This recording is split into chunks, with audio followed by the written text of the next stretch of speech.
36 দিনে সরকারের কাছে ক্ষতিগ্রস্ত হিসাবে যারা 10 লাখ টাকা পায়।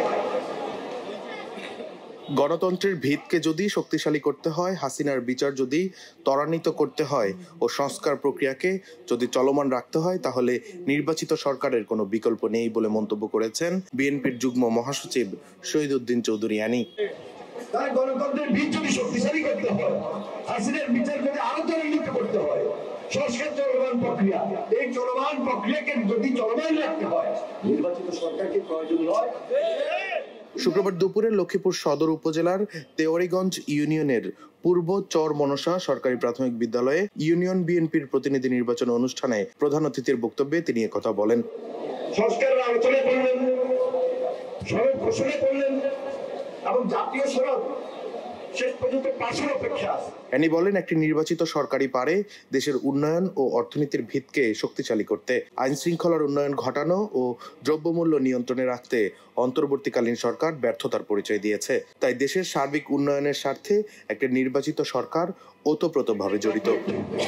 আপনি পারবেন যে দেশের একটা ডেভেলপমেন্ট ওয়ার্ক খুব দ্রুত করা, মানি সার্কুলেশন হওয়া, অর্থনৈতিক ভিত শক্তিশালী করা, আইন শৃঙ্খলার উন্নয়ন ঘটানো, দ্রব্যমূল্য কন্ট্রোল করা।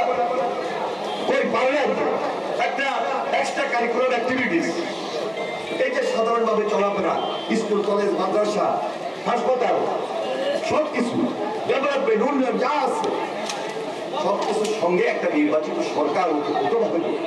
বিএনপি নেতা অ্যানি আরো বলেন, ডক্টর মোহাম্মদ ইউনূস দেশের প্রয়োজনে ও জাতির প্রয়োজনে নির্বাচনকে খুব বেশি জরুরি প্রয়োজন বলে মনে করেছেন বিধায় ফেব্রুয়ারিতে জাতীয় নির্বাচন হওয়ার কথা বলেছেন। এ বিভক্তির সুযোগ ফ্যাসিস্ট হাসিনা নিবে, তাই এই সুযোগ দেয়া যাবে না।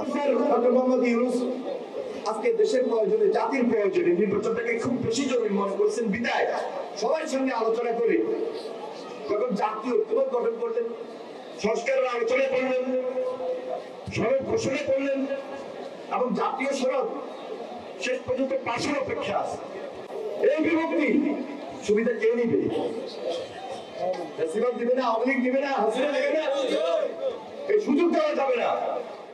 এ সময় জেলা বিএনপি সদস্য সচিব শাহাবুদ্দিন সাবু, যুগ্ম আহ্বায়ক অ্যাডভোকেট হাসিবুর রহমান, জেলা আইনজীবী ফোরামের সভাপতি হাফিজুল্লাহ ও সদর উপজেলা বিএনপির আহ্বায়ক মাইনুদ্দিন চৌধুরী রিয়াদ সহ আরো অনেকেই উপস্থিত ছিলেন। ডেস্ক রিপোর্ট, দৈনিক ডেস্টিনি।